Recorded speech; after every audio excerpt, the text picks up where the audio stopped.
Hey, what's happening? Before we jump into the show, I wanted to see if you had any music on a hard drive. You have a band, you have a project, and you want to self-release your own music.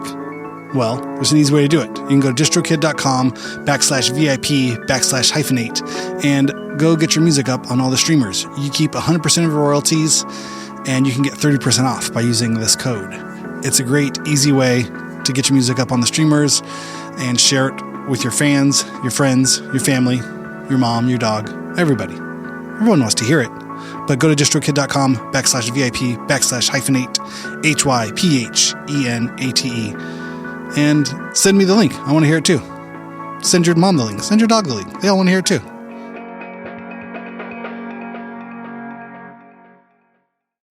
We'd like to thank our sponsor, iZotope, the absolute leaders in intuitively designed plugins for audio restoration, mixing, and mastering.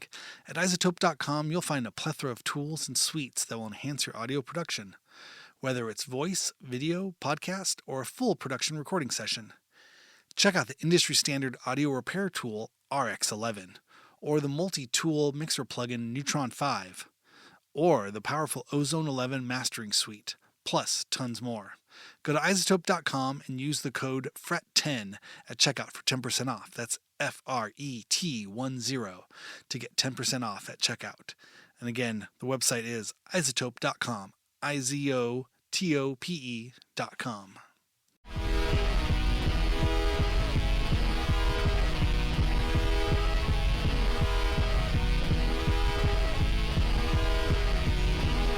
Welcome to Hyphenate. It is me, your host, the one and only Randy Randall. This is our show for Monday, June 9th.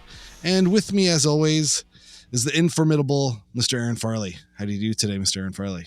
Oh, we need that. I got my own soundboard. You need your own that's soundboard. The only sound. That's the only sound I have on it. Let's see. I think this is the sound. This is the only sound I have. I still need to work on getting like a trigger. I got to figure out how to trigger these things. Yeah. You got to put them on. Yeah. I mean, you've got to have. I have so much gear. I just don't know how to hook up the sampler to this interface. It has one thing for a microphone. It doesn't have like another like line in, like aux in to Riverside. Oh, you're not gonna set up your full like go in through Final Cut or whatever your Pro Tools. I have a lot of options. I just don't know. It's more functionality within the programming of the website. You know what I mean? I don't know if there's another option. Oh, but I see what you're saying. If I ran my voice into a mixer with the sampler in that same mixer, and then ran that mixer out into line one into the computer. Yeah. I see what you're saying. You have a whole mixer next. You have a whole mixer on your console there. Kind of like Tata Foofy. So you'd be like one of the guys with like 18 keyboards for all of the hits, for all the hits or whatever. And so I like you can play. They're at like 90-degree angles. You're like in a corner. I love it. You play it like on the sides. And they're dancing. Have you seen the John Tesh doing like the NBA song? Oh my God. Yeah. But who is it? Tim, I Think You Should Leave. What's his name? I don't know. Do you know that the show I Think You Should Leave is the funny comedian? He's in the show Friends with Paul Rudd right now. Oh my God. No. He used to be a writer for, what's his name? Oh, that movie looks good. The Paul Rudd movie. Yeah. Anyway, he did a funny thing about like being like John Tesh's brother, Tim Robinson. Oh yeah. You ever seen this, Tim Robinson? No. Okay. I haven't seen this. John Tesh. I don't think we can play it on the thing.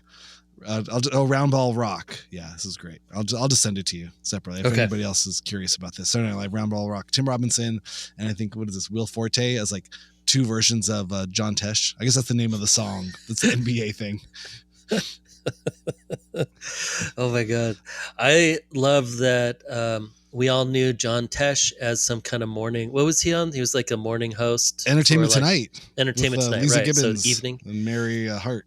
Oh yeah. And then that was like a 6 o'clock kind of show. Yeah, it was the first sort of like entertainment magazine TV show. I always like what they call these like news magazine TV shows. Because they'd have like little things and birthdays. I loved when they shouted out all the celebrities' birthdays every night. Oh, it's the best. Prince is 31 again. But that I loved that we all found out slowly that he was like a huge post jazz. Like, what do you call that kind of? It's kind of like the Kenny G like jazz. Well, fusion is a word that can be used in sentences, but I think it's like but more I feel like it's different than instrumental. Fusion, it's like contemporary fusion, progressive instrumental. It's not quite prog rock, but it's sort of what came out of prog rock into the 80s and 90s. You know what I mean? I think if like Yes and Emerson, Lake and Palmer and all these things kind of like evolved, kept going into the 80s, but it mixed. And I know that there's the fusion, but you have real fusion, which is sure. Well, it's just like jazz rock. Jaco Pastorius and the Weather Report and all that kind of stuff. That's 70s. But then you had this like TV jazz. I mean, that's what like that's called. That's kind of what it was. And then all of a sudden you'd see this guy that was like talking about birthdays of celebrities, and then all of a sudden you see him flipping his head around. His I think he's also huge. I think he's like, and he was massive and. He's like, but he was also giant forehead with like long blonde hair. He looked like one of the brothers from the Die Hard movie. Yeah, and you're like, this guy's a rock star. Yeah, how'd this guy become a rock star? And then you see that he's huge in like Croatia or something like.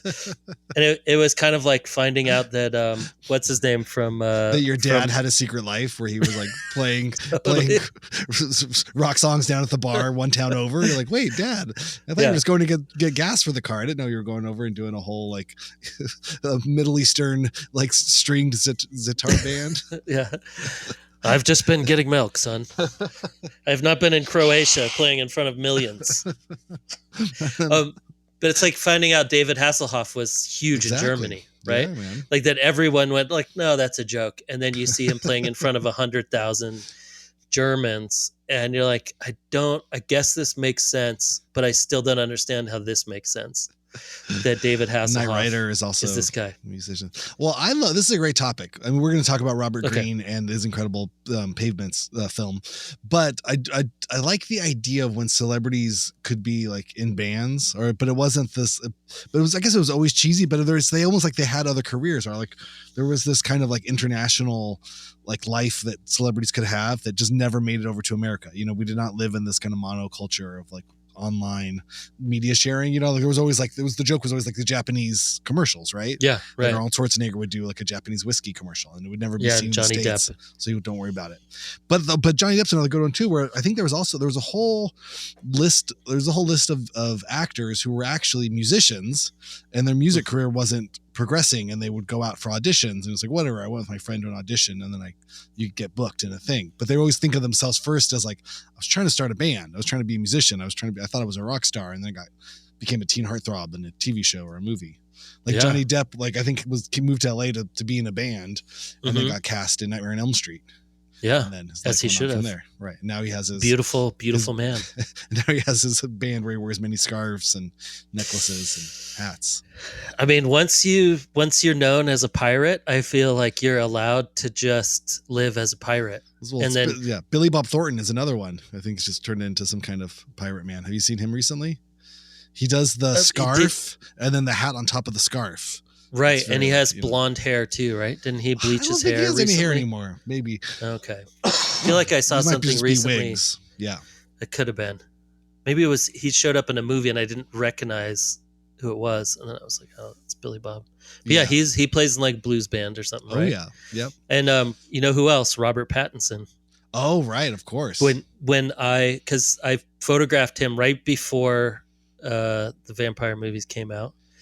And Robert Pattinson. I thought Robert Patrick. I thought like the T-1000 from Terminator 2. No. Who's Robert Pattinson? Robert Pattinson was the main vampire in 2000. It was like the Twilight kids, guy. Twilight. Yeah. Oh, okay.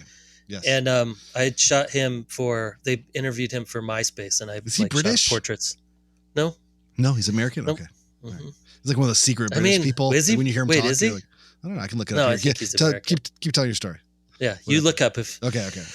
Hey Siri. Yeah. Chat GPT. That's Robert me in the Pattinson. That's British. Sorry, I just hey Siri to everyone's phones if they're listening to this. What's like Christian Bale, right? You're like, wait, that guy's British? Like, why does he keep doing that accent? It's so weird. Yeah. He's an English actor, Robert Pattinson. Oh, he is English. Okay. Yeah. So, but he came over here originally to play music.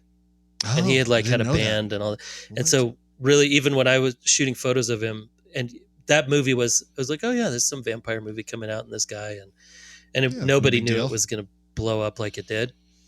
And we were just chatting, and the theme of music, because I shot mostly musicians at that time. Yeah. And he's like, oh man, yeah, I came out here to play guitar and blah blah blah. I've been in this band forever. And he just it was mostly like we chatted about music mostly. He's like, yeah, I don't know, I'm in this movie. It seems pretty cool. But He's like, I don't know. It's a side project to his music career that's he's working so hard on. At him, he also was not known at all, and he just showed up in like a little Honda Accord, like drove up, great. and we shot at a restaurant. What was it for? Was it for the Twilight MySpace producing? No, it's for MySpace. But I mean, MySpace to promote Twilight. To promote Twilight. Yeah. Okay, that's great. But he had literally, I think, I don't know if it was the day before or he had come from the Ellen show. He had been on Ellen, so they knew it was going to be like, oh yeah, this is going to be promoting big movie. It's a big thing. But him on Ellen became a star the next day. Okay. Like before when the movie came out, but because he was the guy. Did something. Yeah. Another beautiful man. There you go. Real good looking guy, and super nice, sweet, and yeah, I think I probably shot photos of him the day before he became. Before everybody in the world knew who he was. Famous. You were the last person who didn't know who this person was. I was like, you know what, kid? Hey, nice to meet you. I have a feeling about tomorrow. Your life is going to change. You're going to go to sleep tonight and everything will be different in the morning. Yeah. After that 12 minutes that I got to photograph and document. Sprinkled some pixie dust on them, like all your dreams come true. But we shot in that Mexican food restaurant. God, where was it? You know that one in LA. The one, yeah. No, but it's super Mexico food like in Los Angeles. That one. It's it has a ton of like Mexican wrestling themed kind of. It's really cool on the inside. Anyway, I don't know. Wait, a Mexican restaurant in LA with tons of shit on the wall? Yeah, what's that place called? They had like burritos. No, margaritas? Was it a margarita place or no? Ooh, God, I'd have to go back. El Coyote? No, that's one of the famous ones. Maybe El Coyote on Beverly by the New Beverly movie theater. Yeah, where they shot Once Upon a Time in Hollywood. Yeah. Hey, look at this. See, this is how good I am at LA. You thought I was crazy. I knew you'd know the one. Yeah, of course. But I love the idea though of like bands. You know, like think what bands could have been actors, and like they're like, oh well, you know what I mean? Like, what if Mick Jagger was just like, you know, Steve McQueen? Like, he just happened to be, you know, like Michael Caine or something. Like, because he acted in things. But what if that just became a thing? Like, oh yeah, like, you know, Rolling Stones. We had some bands called Rolling Stone, but it wasn't a thing. You know, I just did this. I got to do this. Like, I feel like those guys, they're like, it's almost like their stardom as music stars allowed them entry into film. But like that kind of like at those like early days, those young days, you know, or even Keanu Reeves, right? He was a band guy and then got into movies. Still going on tour every year. He looks so happy up there just playing his dumb bass. He's like, I love it. P-bass. I am a rock and roll star. I love it. He probably loves that more than any movie he's ever done. Just like playing in the band. Just playing root notes for like 30 minutes. Like this is great. He doesn't seem to take himself too seriously. You know, no. It seems just wear it kind of low. Like, I'm playing this. Just like, you know what? I'm that guy. Yep, it's me. But I think that that's got to be a great gig though too, right? Being the other guys in the Keanu Reeves band. Just like the other dude's like, yep, we know you're all here to see him. We're gonna stand here too and pretend like you know who we are. Like because I don't think Keanu Reeves sings. I think he just plays bass, and I'm sure every camera, every direct, everyone's just looking at him, and there's the other two guys just like, woo! All right, thanks everybody for coming out tonight. It's been a pleasure. Well, I'm over here. I'm the other guy on stage. Do you think they have it in the in the writer or anything about the filming? They're like, you're only allowed to film Keanu 20% of the time. Just as to the audience? No. To like if they're playing a show where it has like them up on Jumbotron screens or whatever. Yeah. I would hope so. So it's not just Keanu. It's like, you guys, I'm playing 5 notes. Come on, get on those guys. Switch it up. Get off me on the solo. Come on. Yeah. But I do think that there's a weird, I mean, this actually goes into like something that's happening in the art world this week as well. That like an actor, I don't think it's very hard for an actor to be taken Oh, is this Adrian seriously. Brody? Yeah, His it's very art is horrible. It's the well. dumbest shit I've ever seen. It's very hard for an actor to be taken seriously as a musician, but it's not difficult for a musician to be taken seriously as an actor. Oh, right. No, I know Like this. I know this equation. There's actor. a social equation here. Yes. And then, but then also like a musician and an actor or anybody with a job other than a teacher is hard to become an artist, like to be taken seriously as an artist. Like you can have like a day job that has nothing to do with art, but but not like a rich person's job. Like as long as you're middle class or lower, you can be and you can work any job and you can be taken like seriously as an artist. Or a rich kid who has no job, that you can be taken seriously. But if you're a musician and you're like, I'm going to be an artist, it becomes like, how popular of a musician are you? Yeah. If you're like in an indie band or a weird band, cool. That's great. Yeah. You're good. Well, like we talked about your good friend Val Kilmer, being an artist. It's right. Val Kilmer, David Bowie, even Bob Dylan, like all these people are making artwork. Or at some point Jim too, Carrey. it's just at some point there's just the celebrity factor. Like he signed this thing, he made this thing. It's going to be worth something. You know what I mean? Just it's memorabilia. But they take themselves very seriously as artists. It's like this is why wouldn't you? But maybe they were all. Or David Lynch, right? David Lynch started as a painter. He was like a painter. But look at his forever. films. There's an artistic expression to those films. But still, if you look at a David Lynch painting, you're like, well, it's a David Lynch painting. If you didn't know, he's the director. If you didn't know he was the director of all these things, would you appreciate it for what it is without the celebrity meaning behind it? Yeah, or does it have a completely different meaning because you know that they do another thing, right? And the painting is kind of on the side. Yeah, I don't know. But the thing I was going to say, that I think there's like the social equation of actor to musician and musician to actor. It's a musician can become an actor because the public perception of a musician is that they're authentic and you know who they are, right? And like this person, so like whatever it is, who's a good. The guy from the East Street Band, what's his name? Little Steven Van Zandt. Yep. He's a musician, hardworking guy. He's in the Bruce Springsteen band. This is great. And then he goes on to be on The Sopranos. You're like, way to go. Good for him. Yeah, he's playing a character, but that's not really him. He's playing the character.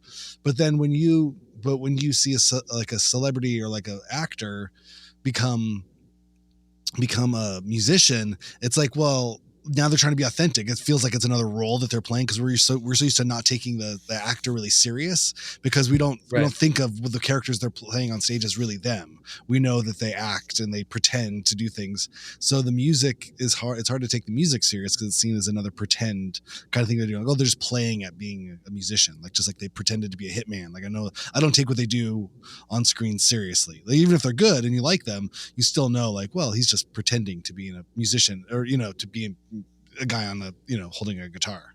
Like it's hard to feel like he's expressing himself authentically because you're so used to him expressing themselves as all these other things.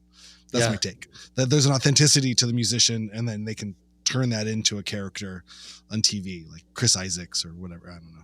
Yeah. All these people are. But then you go the other way around and you're like, you seem kind of like you're faking it. But then when you go back, so if you become a musician and you go and act for a while and then you come back to being a musician, does it well, that's the thing. If the world doesn't know that you're a musician, like Kevin Bacon or something like that. Kevin Bacon played music before he acted. Yeah. And then he got famous and then he started his Bacon Brothers band. And you're like, it's Kevin Bacon. I'd go see Kevin Bacon do something, but I'm not going to feel like I love his song. But I do feel, which again, this brings up interesting sort of questions, like Joe Keery, the star of Pavements, the actor who portrays Stephen Malkmus in the film, he has a musical project called I don't know if it's Joe or just like, but it's DJO, to Joe. Okay. And he has that song that's been famous in the TikTok and so it's kind of meme worlds, like when I'm back in Chicago, I mean it, or I feel it, or something. You know, totally. the song. That's him. That's Joe Keery. So it seems to be as though his music has crossed over into some kind of legitimate form. But he sort of has he as an actor has to almost be anonymous behind it. It's like you can just like that song. Did you know that song's by this actor? Like, oh, I didn't know that. But because if he led it with like, hey, that's me, I'm the Stranger Things with the hair guy, come see my band, like you'd feel like disingenuous or something. No? Oh wait, is he? So I haven't seen the movie yet. Oh right, you haven't. So okay, is it? Right. Is he? Is he from Stranger Things? Yes, yeah. Steve Harrington, now like 6 feet tall. Steve the Harrington, the older brother. Yeah. Yes, and because he was in a band that was pretty big even before, or starting to get big before Stranger Things. Is that right? Okay. I think so. I don't know his whole thing, but I know. Yeah. I know once Lila went as Steve Harrington for Halloween, and it was one of her best costumes ever, and she was in 5th grade. I bet it'd be perfect. She would be so good at that. I remember went to a Halloween party and saw Elijah Wood dressed up as 11. It was like the first year that Stranger Things happened, and he was perfect. He had a shaved head and a little like pink dress on, and then a box of Eggos. This is, 10 years ago. Randy's Hollywood stories. Yeah. I love it. That's one of the best Hollywood one-liners I've ever heard. I once went to a Halloween party. It sounds like a dad joke. You're like, uh-oh, here it comes. Oh no. And I saw Elijah Wood dressed as 11. And you go, oh wait, this isn't a joke. That's just a real thing that you saw. Yeah. I witnessed And then he said, yeah. How does Frodo make 12? I don't know. But it goes. I can't think of the punchline for it. But I think so the film, I guess it's hard, right? I'm promoting a film that nobody's ever seen, or not everyone has seen. It's available in select theaters now. I think we're promoting the film. Everyone should go see it, and it'll be on Mubi very soon after. I think a week after, so like 2 weeks from now. And then we have director Alex Ross Perry coming up on this Thursday's show. But the film is incredible. It's not really a documentary. It's not really a narrative. It's basically like four stories, all or four short films, all being cross-cut all together. So the four ideas are you're watching Pavement in 2022 prepare for a reunion tour. So this is Pavement in contemporary times now, and they're practicing, and then they go out on stage and they play these songs at this age that they are. And then you see a like jukebox musical version, kind of like American Idiot, the Green Day musical, or Alanis Morissette musical, where they take like a musician's catalog, and then they dramatize the characters within those songs and make it feel like they're the ones. You kind of put a loose narrative story together, but you use an artist's catalog as like the soundtrack for the thing. Got it. Okay. So they make and this is kind of fictitious, although it's written and it's produced and there's actors in it. And I think it only ran for like a week, which I guess, in the world of Hollywood or of Broadway shows or off Broadway shows. It was an actual show. It was an actual show. Yeah. And they show the casting of that, but it's all Broadway, very like earnest actors. And they're singing these like Pavement songs, and all the Pavement songs are kind of, arranged like by piano and would be very heartfelt and kind of twinkly and very Broadway-esque, like, and everyone's singing with conviction, and there's something kind of beautiful about it, but it's also very tongue-in-cheek, and you're kind of laughing like, oh wow, these people really, because you don't even get a sense that like Pavement ever took themselves this seriously, and here are all these young people who were probably born after the band broke up, performing these songs like they're like the Rosetta Stone, like the text, these are like such the most important songs in the world. Text. Yeah. So there's that, and then there is again another fictitious Hollywood film called Range Life, in which that's what I was trying to get at. I think I talk a little bit with Robert about like how much of is there really like how close did you get to making a bad Hollywood biopic? Yeah. And I think the idea was always that it was a conceit within the thing, that it would be, how silly would this be? Like what would almost kind of like a satire, or like wouldn't it be ironic if we actually try to make the real biopic that nobody would want to see, but wouldn't it be funny? So they cast Joe Keery from Stranger Things as Stephen Malkmus, and then a number of other actors, like Jason Schwartzman plays Chris Lombardi from one of the owners of Matador, and Tim Heidecker from Tim and Eric plays Gerard from Matador also, and there's other people in the band. Griffin Newman plays Steve West, and and that's kind of what they use that shot in the marketing stuff, so it looks like, oh, this is a bad biopic, but but they use the kind of the setup of the film, the bad biopic, like where everybody's auditioning and they're talking about, oh yeah, I auditioned for the Bob Dylan one, I auditioned for this one, it's always been my dream to be in a band biopic. And it's kind of true, you know what I mean? I'm sure most young actors in Hollywood, would go out for all of these roles. 100%. And why wouldn't you? That's it's your gig. You're a young person trying to figure out what the fuck you're supposed to do in Hollywood. And it's a Pavement biopic, but it's kind of sarcastically made in a way where then like they follow Joe Curie to like accent. He's trying to get the Stephen Malkmus accent down, and then he gets locked in it, kind of like Austin Butler and Elvis, where he can't get out of the Stephen Malkmus like voice, like, help, I kept stuck in here. Got the vocal so fry. it's like they're documenting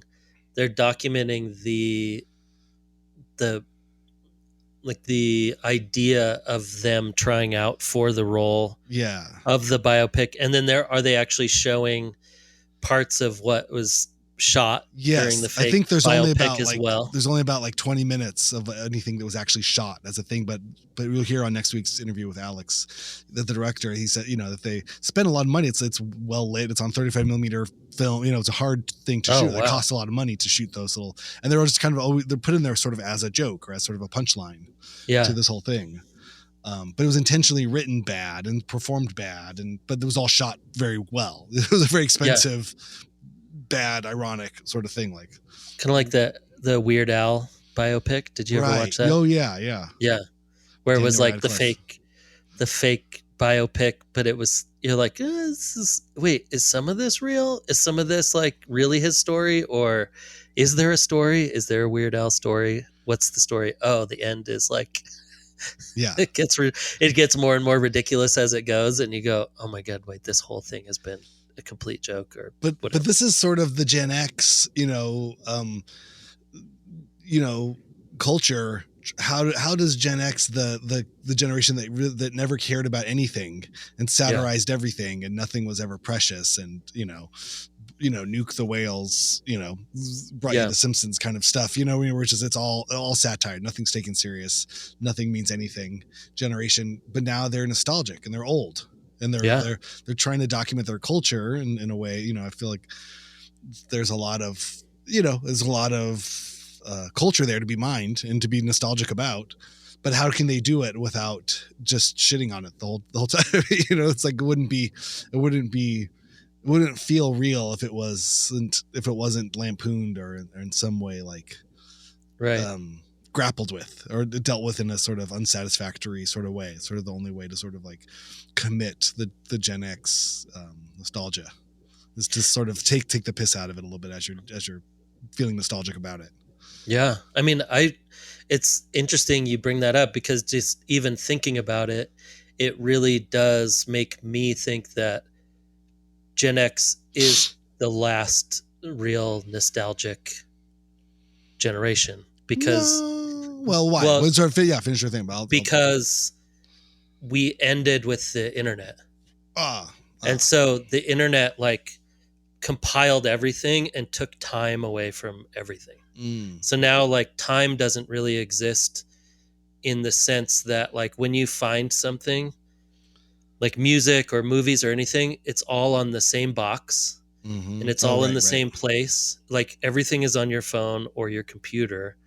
You don't have to go find like a VHS tape and find a DVD player and watch it on this device, or listen to a tape on a tape deck. And like there's all these different things you had to find things and go through, and the search for things and the finding of things and the being a group, that it was like there was no other way to do that. And I'm not saying that doesn't still exist, because there are still pockets of people who collect tapes and VHS tape. There's always going to be those pockets. The niche group. But I think we were the last generation that there was no other option. It's interesting. So you had to find a group. You had to, like, if you were into something in real life, you had to know how to find it. You had to find the people who knew how to find it. Yeah. You had to go to the right record stores. You would hear about a band and you'd literally think about it or try to find the record for like a year.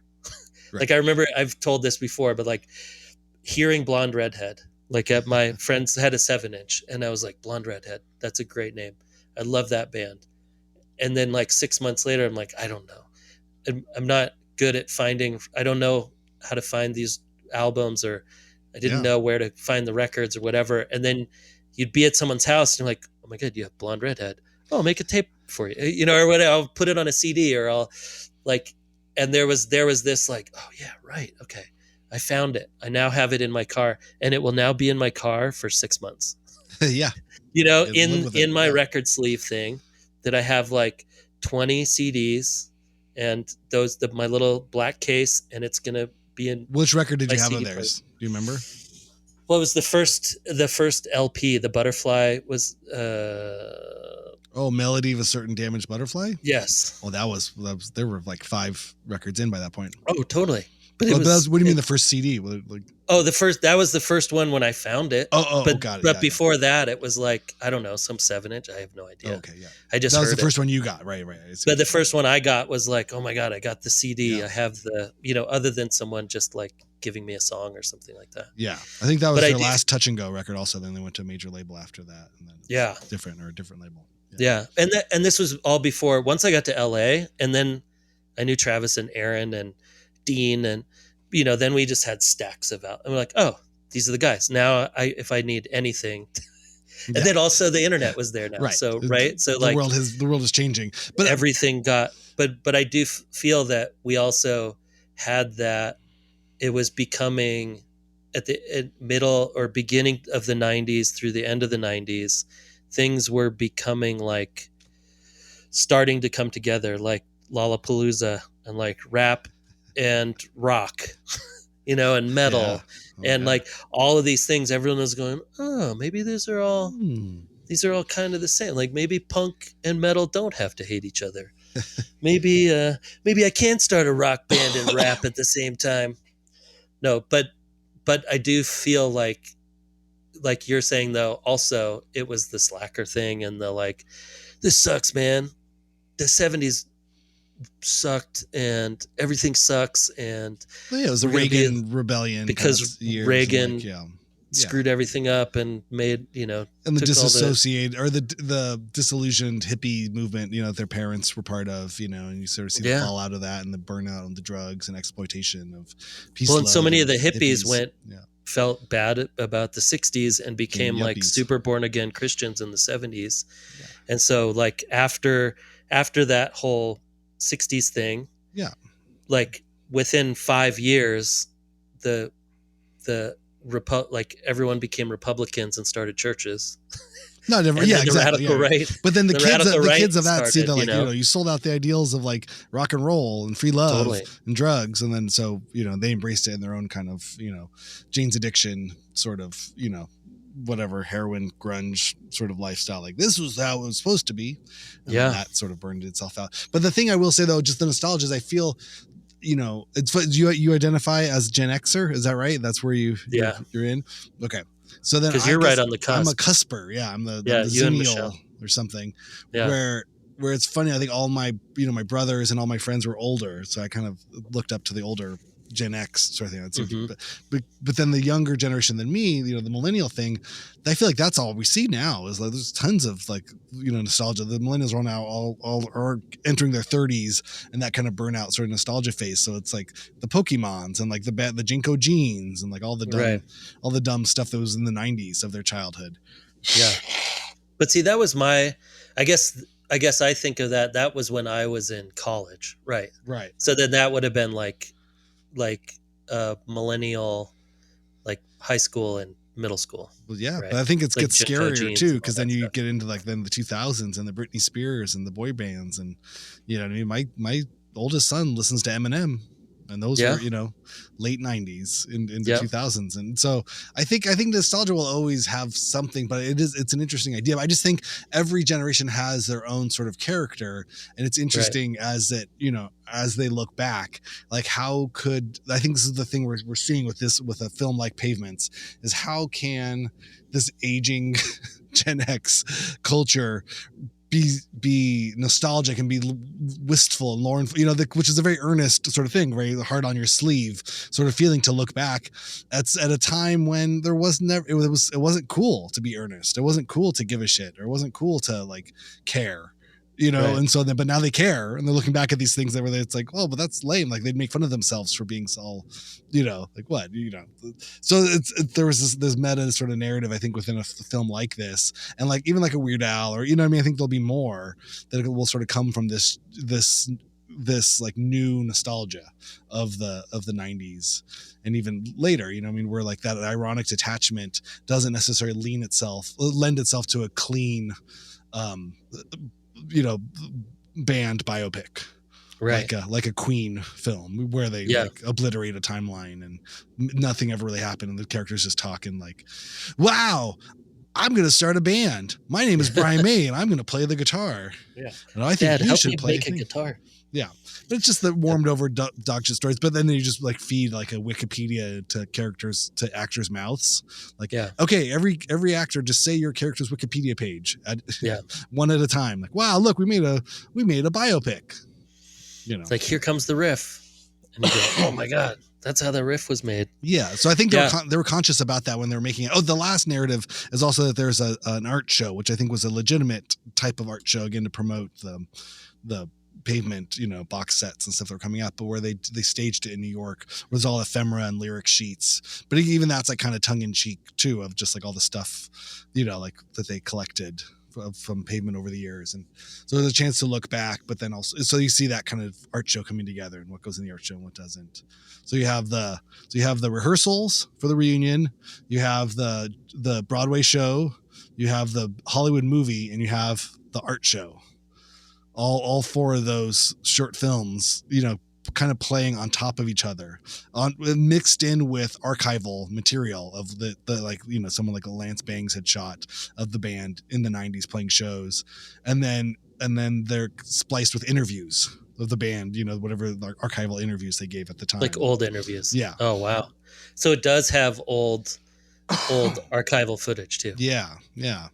And I guess that's cool. Probably, that's sort of, but I feel like that's the glue that sort of holds these like four narratives together, you know, then because you'll cut back to them saying something, you know, in the 90s about something, and then you'll see that dramatized in the film, and then you'll cut to then the you know, earnest Broadway singers rehearsing for that same thing, and then you cut back to them now playing that song live at this age, you know, so it's this like kaleidoscopic sort of thing, like, whoa, I just saw like four different like viewpoints about this one kind of topic or this one feeling about this time in the band's life or their song that they're playing or something, you know. So it's information overload, but it's not all reliable narrators.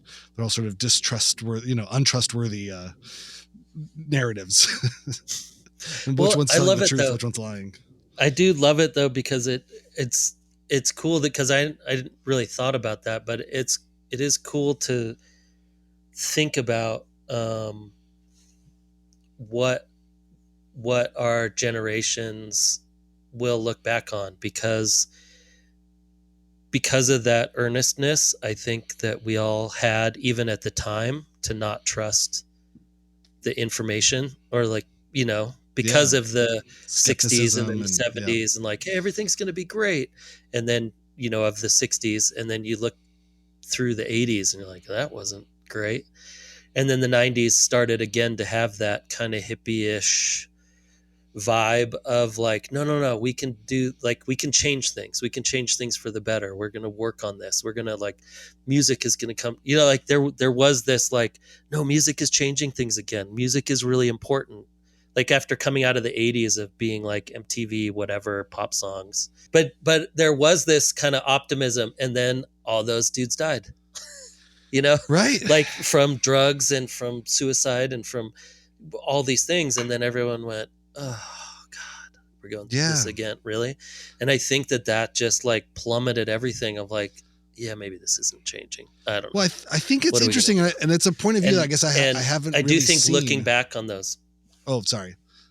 I didn't mean to jump on top of you. No, go for it. I was just saying, it's not a point of view I've really seen explored, and even this like kind of political climate that we're in now, this, you know, the death rattle of the baby boomers in culture and in politics.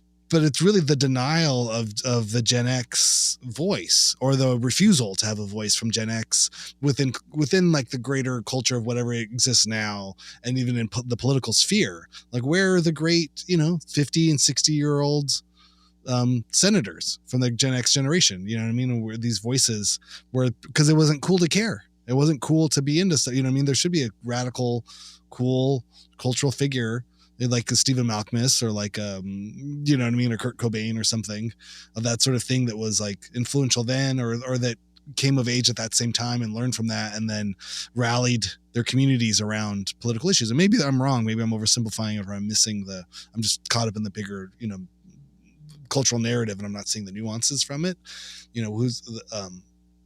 But again, it's that writ large, sort of denial of responsibility. Like, it was never our world. We were just the nihilistic sort of Gen X generation is now, is getting ready to retire, is looking at retirement.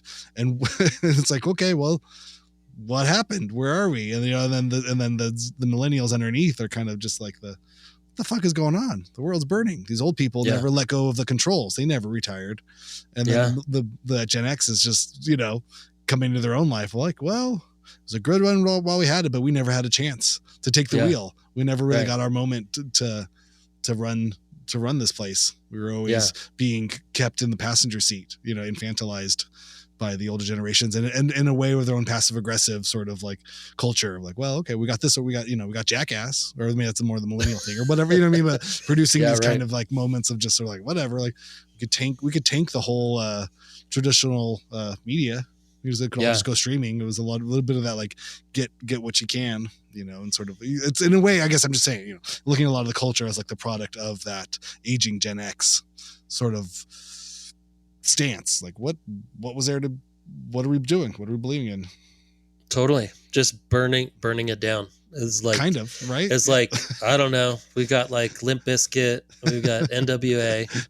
We've got like all the punk and I don't know, but then you also have all the super power pop, like Britney Spears and but I mean, you have all of that like stuff happening as well, and Beyonce, and I mean, I guess Beyonce is like a force. She's a force. I don't know. Force for good, force for change. Were the Obamas Gen X? I think so. You could put them in there. We got the Obamas. Yep. That was the height of the Gen X hope. I think maybe just the old like 70 or 80-year-olds just won't let go. Yeah. But then you'd have to put Bernie Sanders in there too. And you're like, well, you don't want Bernie Sanders to let go either. Well, Jesus Christ. He's the only one like do something doing good interviews. And like, if you listen to anybody, it's like, how is there nobody other than Bernie Sanders and Pete Buttigieg on the left that are like giving good, like pretty good long form interviews where you really don't feel like they are like completely making it up or like trying to, I don't know. Yeah.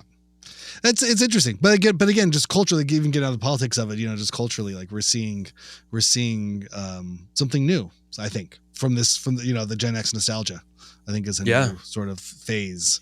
Maybe it's culture. Our time. 50s and maybe the late 40s through the early 60s are finally waking up and going, you know what? We should probably do something about this. Well, as their parents, as the boomers finally, go to the next stage in their life, you know what I mean? It's like, okay, well, here's our shot. We got 10 years. Here's what we're gonna do, and then we'll see if they're run over by the participation award generation, where everybody will just get awards after, and everyone will be nice. Well, what's funny about that is that I just watched the Mr. Rogers documentary. I haven't seen it yet. I haven't seen it either. Oh my God. You got which one? Not the one with not Tom Hanks. There's the Tom Hanks. No, the actual documentary. Okay. And it's amazing. But it really is this like, it's this point where you're watching things going like, which way is this country going to go? Because he's like fighting for funding for PBS, like in the 70s, where they're going to cut $20 million out of PBS or whatever, and he's up in front of Congress. I love that clip. I've seen that clip. Right? Yeah, it's gorgeous. And and the makes you want to cry. Republican congressman is like, you know what? you got your funding, and that was it, right? Mhm. And like, you think that was performative, like, oh, they're going to give this. Like, no, it wasn't. They literally were going to cut it. And probably if he didn't speak for that 4 minutes or whatever, PBS would have been cut 20 million, Yeah. And then I mean, it's relative today, right? I mean, this is what's going on and now. that's what I was going to say, is that you're watching this go back and forth, and then you're watching, like, years later, Fox News going, this is the Mr. Rogers generation. These like little idiots all day think that they're so special without even having to do anything. They're just born special. What the fuck? And you're like, what? Wait, what? Is this coming out of your mouth? Like, this is the worst, the fuck is wrong most with you? horrible thing I've ever heard. Right? Yeah. Especially like, you're going to pick on Mr. Rogers out of all of the people, like the nicest. Also, if you're the Christian, like, he was like a minister, and he never preached about, Christianity, but all he did was act the way he thought that a Christian should act in all of these ways. Right. And you're looking at that. And I think what happened too with our generation is we saw the beginning of that, like from the coming out of the 60s and going like, okay, we're going to up some food stamps and we're going to try to help people and blah, blah, blah. And then the 80s hit and it was just like, no, like, we're going to build a brick wall. No, it's and all profit all the time. Suck. Trickle down. Yeah. If you're not doing anything for profit. Greed is good. Gordon Gekko. Yeah. Right. Yeah. Greed is good. And that's all of those things are Reagan things too, of like, greed is good. All that, like, that's what drives this country. This is what, if you're lazy, that you're poor because you're lazy. Pull yourself up by the bootstraps. Pull yourself up by your bootstraps and all these things. And I think that our generation was like, well, if that's how it's going to go, then we're just going to say, we're going to put the blinders on a little bit and just try to make art and just say, whatever, I don't care. It's too hard. Because it really is. I mean, honestly, we're also the generation that, like, when I was young, rent was affordable, and now rent is not affordable. Right? Like, anywhere in the world. The next generations or won't anywhere know in the United States. They won't know that kind of feeling. And so, some kind of livable environment where it's just like at one point, I lived with done. Where rent was like $180 a month, right? And literally, the minimum wage is the same now as it was then. It hasn't changed. Yeah. Like, you can still get $7.50 an hour jobs now, which is crazy. And literally rent is 10 times. Yes, it's the ratio, right? 10x or whatever. So I think we're also the generation that saw that and went, oh wait, we don't have control over this. Like, sure, I'm going to vote for the most progressive candidate every time. And I'm going to do my best. Yeah. But at the end of the day, like, if you're not able to save twice as much as you make, you're probably going to be in trouble.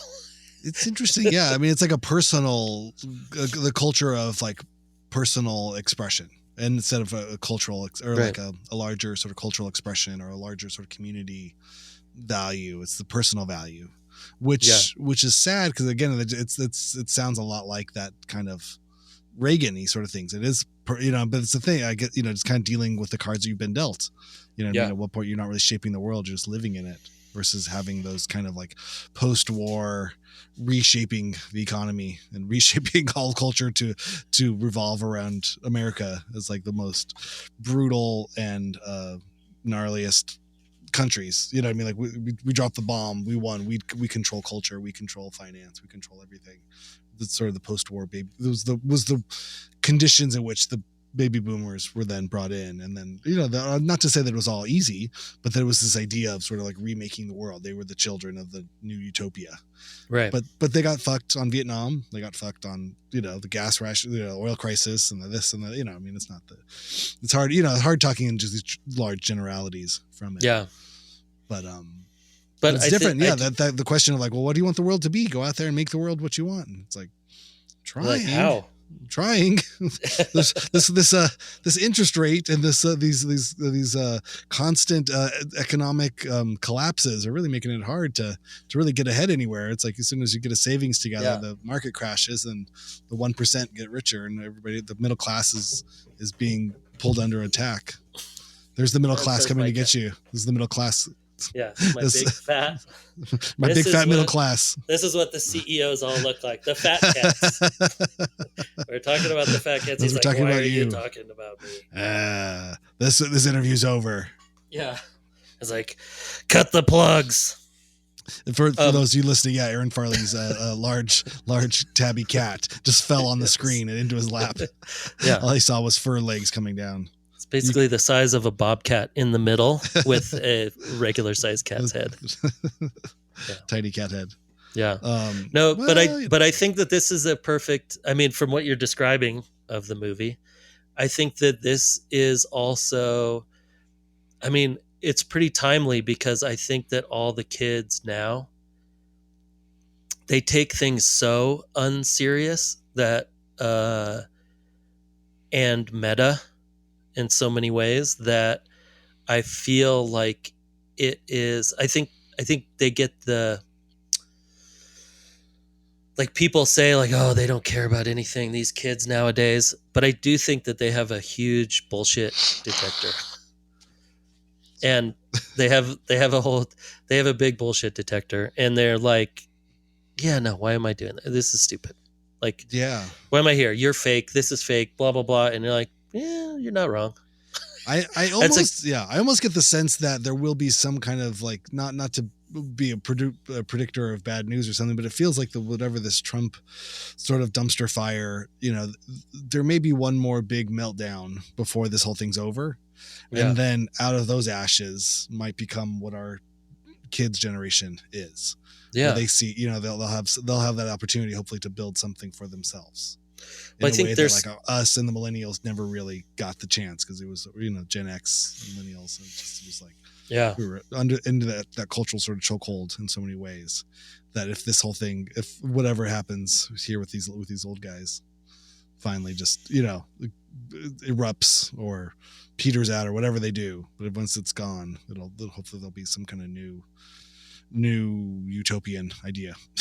shape this world in a better place. Please take this. Well, I think that's a good, I think you're right, because I do think also that could just be me passing the buck and giving up too. Like, I don't know, guys, you fix it. I can't do it.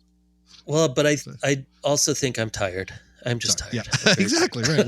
No, but you guys, I'm tired. Take it from here. The Gen X tiredness, like it's not going to work for us. Yeah, they're like, what did you do to get so tired? I've just we rode a lot of thoughts. Bike everywhere. We rode our bikes all the time. You kids don't need to ride bikes. Don't ride bikes. They're dangerous. Yeah, there's a lot of thoughts going through my head all built day. Ramps. I'm worrying. We jumped off of ramps. Now our bones are hurt all the time. And the medicine is so expensive. I have to work so hard just to afford to fix all the shit I did to my body in the 80s. It's hard. Most of my tiredness comes from worrying about things. That's about it. Yeah, that's it. I'm just worried. I'm worried all the time. But but I do think that we are one of the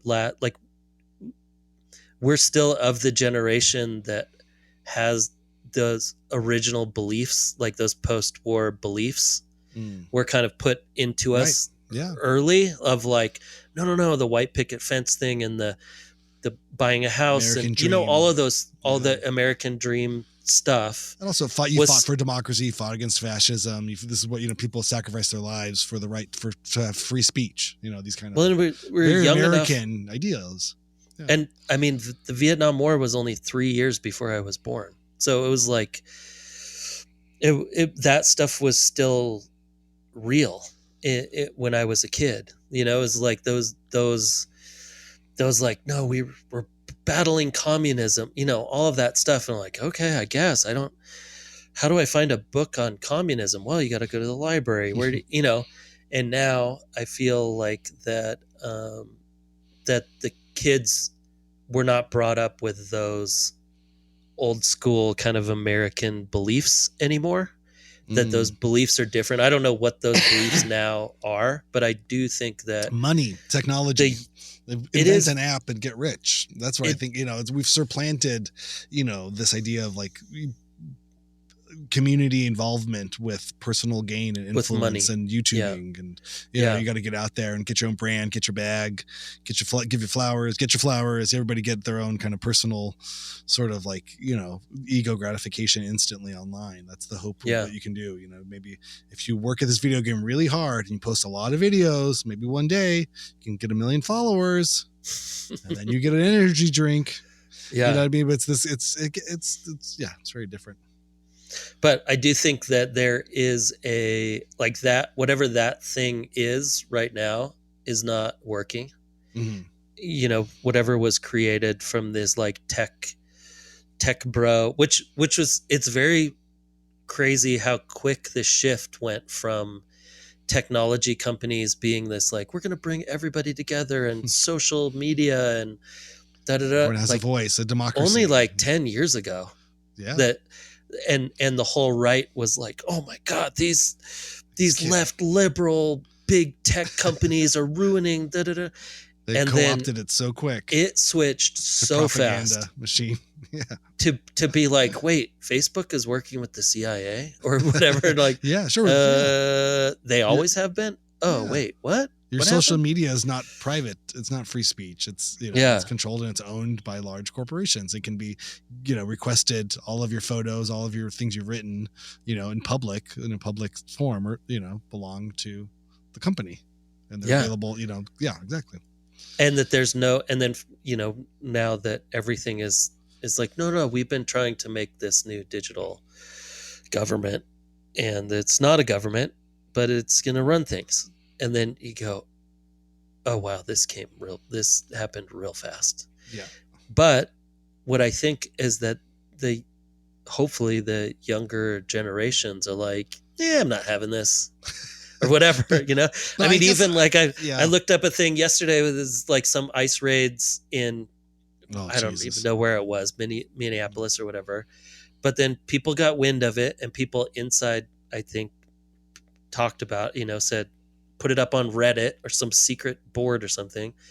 Thousands of people show up in the streets and start throwing rocks at these vans and trying to slash the tires and stuff. And I'm like, yeah, let's go. That's the information superhighway I want to be on. You know, but also what happened with, you know, in 2020 with all of the Black Lives Matter and stuff, it's like that stuff is also real, you know? And I think like, they're always going to try to like take that away, but then it's not going to be too long that 1 million people are going to show up on the streets and they're going to go, ooh, okay. All right, maybe we can try to track all these people, but the actual amount of physical people, this is not trackable. Like it's too, you know, there's only so many server farms. Yeah. And hopefully as long as voting still happens and, you know, all of those things, that I think the younger generation is slightly smarter than we are, like with technology, or just not, they don't go so back far in the past. Like I think that we still think of things as like this old America, you know, whatever, because we didn't have the internet. An ideal. And these kids that now only have the internet, like the internet is existence, and they're going to have to help figure it out for us old people who are like, what are these memes? Why is the whole language changed in 2 weeks? Like you guys don't use the same words. It's a violent, that you used 2 weeks ago. A violent cry for like cultural identity. You know what I mean? It's this way of like asserting themselves in a world in which they're not given space. Language is a great indicator of that sort of thing, of like an assertion of identity. You know what I mean? Language is so malleable and so flexible and so identifiable. You know what I mean? That I'm sure that it'll continue to grow as like the older generations don't allow the space for the existence of these younger generations. You know what I mean? Where there's no jobs. You can't get any jobs. They're all AI jobs. You know, we don't trust you. We're going to trust the computer better than you. And there's nothing you can do. And it's like, well, we're here. We live. We are 18 years old. We're 22 years old. We're coming out of school or out of any, whatever, you know, government subsidized institutions. And now we're private citizens with a voice and, you know, earning potential if it's available. And they're going to express themselves, and just whether, you know, through dissatisfaction, through all the things that people do, right? Sex, it's drugs, it's, you know, music, all those things that cultures have, you know, and I think in the language is going to be part of that. Yeah. which is fun. But it's gonna it's those things you can't just not make room, or can't acknowledge the existence of all of these people, all of these, like, once were kids, you know, from 16 to 25 right now, that exist and that are continuing to grow. It's like, they got to go somewhere. You got to have to give them a job. You got to either, like, you're either going to incarcerate them or you're going to employ them, but you can't just say good luck out there. Like, you know what I mean? It's like there's no jobs for you. There's no cultural, like, information for you. We're just going to kind of, like, make fun of you and you know, good luck with your memes and your dances out there. Well, totally. And I think the interesting thing will be, like, when are people going to look at the kind of capitalist structure of how everything is built and go, like, okay, this whole thing is just built on, like, taking people's hours and charging them a third of what you're making off of them, or whatever. That's the whole thing, right? Like, you're paying someone $20 an hour so you can make your company can make $60 an hour, and that eventually people are going to go, like, well, we're going to just use AI. And, like, well, for what? You're going to use AI to, who are you going to talk to? Because if you don't want any of the people to have jobs, then they won't have any money to buy all the stuff you want to sell them with AI. It doesn't make any sense. Yeah. And what it's going to have to be is that younger people are going to have to go, yeah, it doesn't work for us. And I thought, like, Neil deGrasse Tyson was talking about, like, the internet, and he's like, the problem is the internet used to be really no one trusted it. Like, never put your credit card on the internet, whatever. So it was a place that was just for fun, right? There was, like, there were early memes, and there were video games, and there were like, you would put your company's website up, and so people could have information and animations and weird stuff and weird art. Like, there was art, and it was all over the place. And then when it became a place of commerce, then people were like, okay, and it started all these businesses. But he goes, the problem is, once AI really hits and it's real, and you can't tell real from AI completely, like half of those videos that you sent me this week that are this? Like, trying to find you the grossest ones I could find. But then you can see, and you know, what, the second you see it, you're like, oh, this is going to be AI.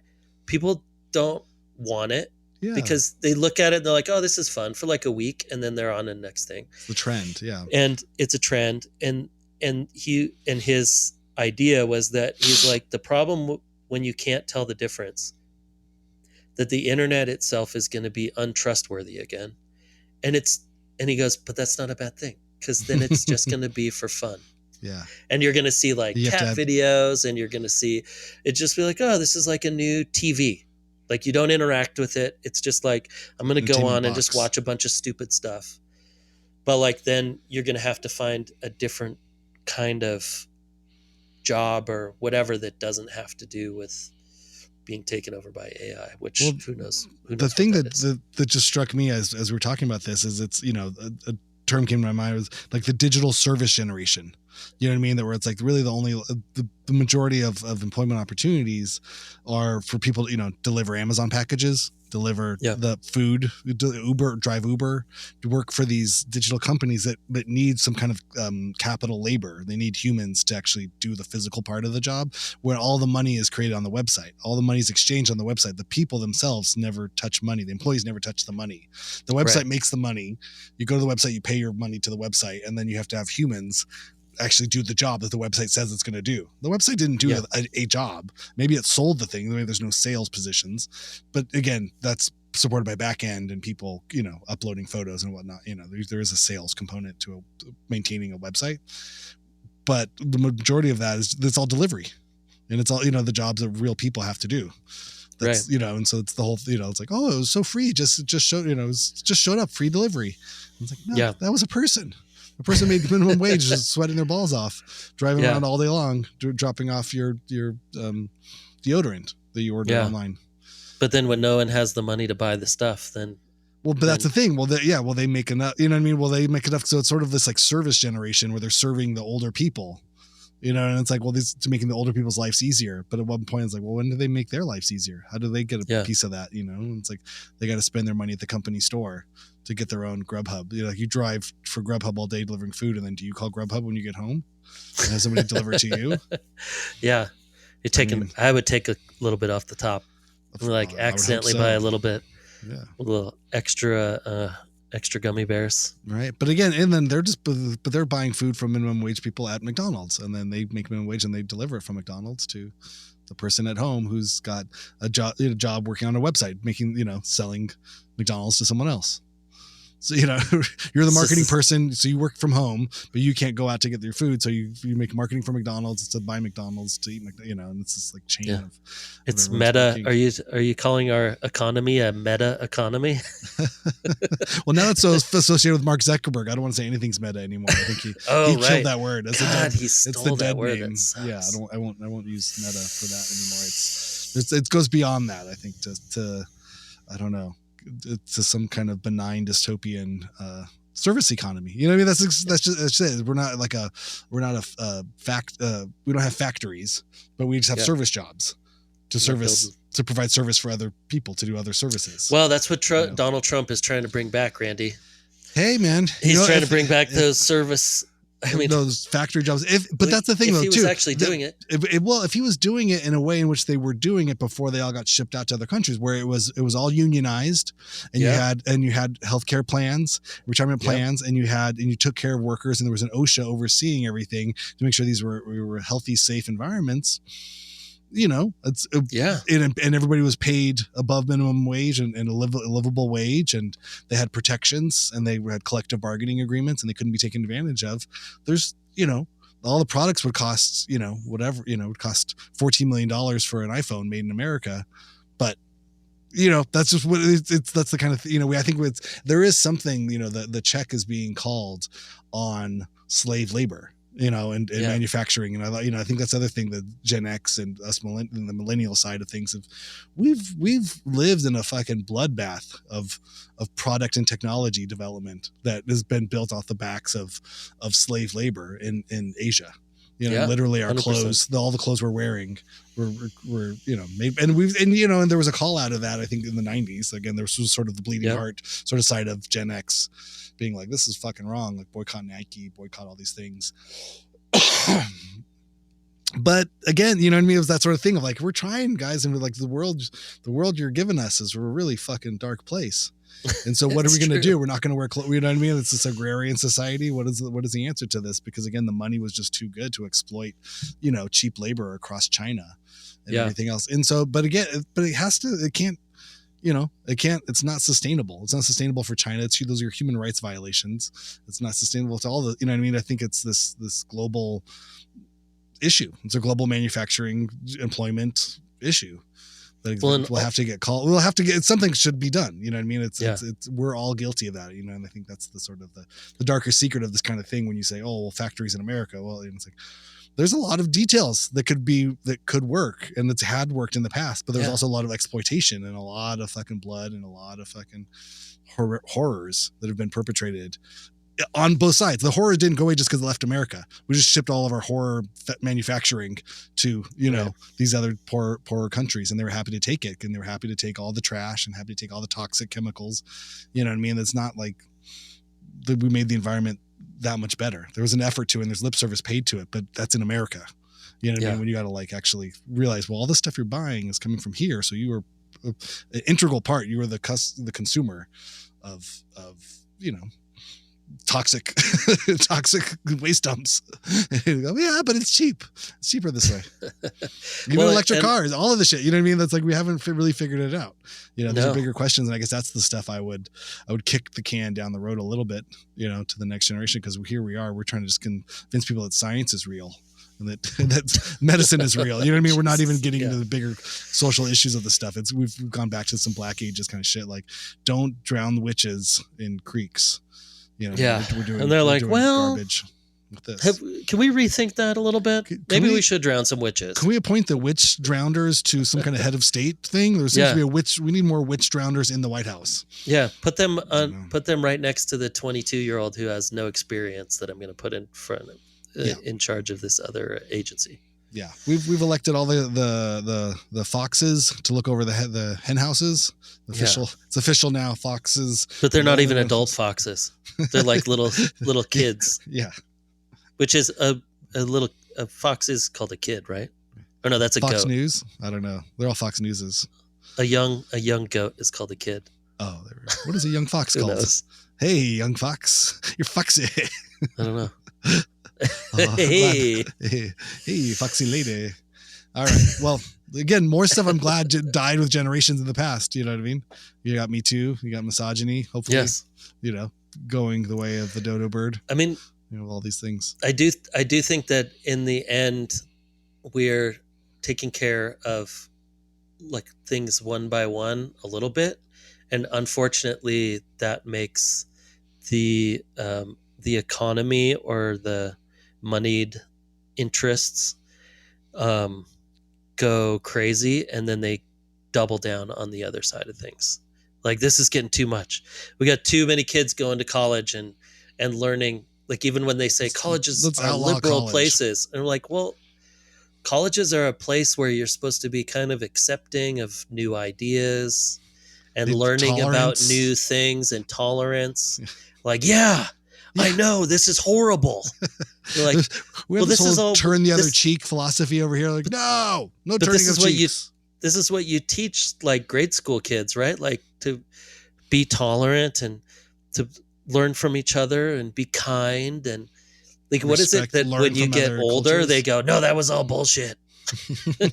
You're like, no, this is not. We can do this. You can't control a thinking proletariat. You know what I mean? Like a independent, thoughtful, middle class is probably the worst thing to capitalism. Well, and that was Nixon's thing, right? It was like when he started to try to defund the colleges and stuff, is because he was like, we have too many, we're making it too easy for students to go to college and learn how to not be conservatives, not to be controllable. Yeah, and to be smart enough to get jobs. And we'll draft you. We'll just send you over to a jungle to die in. Yeah, and then also we'll shackle you with debt, so that even if you do come out and with all these liberal ideas, you're going to have to go to work to pay off that debt for the rest of your life. Compliance. So it doesn't matter. And if anybody gets sick, you can't quit your job, because if you do, then you won't have health care and you won't be able to afford to take care of your family. So, why would you even if you did get debt free, don't worry, we still got another one over your head. You can never get sick. You can be debt free and healthy, but as soon as you get sick, then you're gonna go ahead and need you to come in on Saturday. Yeah. Give me your money. Give me more of your money. I'm so glad once again we've figured out all the problems of the world. It only took us an hour. I feel like we fixed it. It's good. Yeah. At least I feel like the Pavement movie that's really started a revolution. It fixed America. That's going to be you can put that on the box if you want. If there's ever a DVD. One. Yeah. I feel like Pavements, the movie, fixed America. Awesome. These things don't just happen. Yeah, exactly. Let's see this. You're always going to be cute, but you'll never win. Yeah. You can put all three of those on the box if you want. All right, man. Well, it's a good one. Have a good week. Alex Ross Perry, director of the film Pavements, which is what we're talking about this week and next week, is coming up on Thursday. So we'll see everybody then. I hope you all get to go see some Pee Wee Herman documentaries and go see some Pavement documentaries. And by the way, the fact that Pee Wee Herman was in the Pavement? the Groundlings. Yeah. With David Hasselhoff. Oh, I didn't know that. I haven't seen it yet. You haven't? I'm still trying to catch up on Andor. We're so far behind. There's all these great, like this footage of him in the Groundlings, and I was like, David Hasselhoff. That's amazing. Well, the Phil Hartman story is great too. I don't know if they oh my god, that whole thing is amazing. Yeah. Anyway, watch it. Right. Watch that too. There you go. Go watch Pavements and watch the Pee Wee doc. Yes. Okay. And come back and let us know what you think. Hyphenate@gmail.com. At Aaron Farley on Instagram. At Randy S. Randall on Instagram. Down with the man. There you go.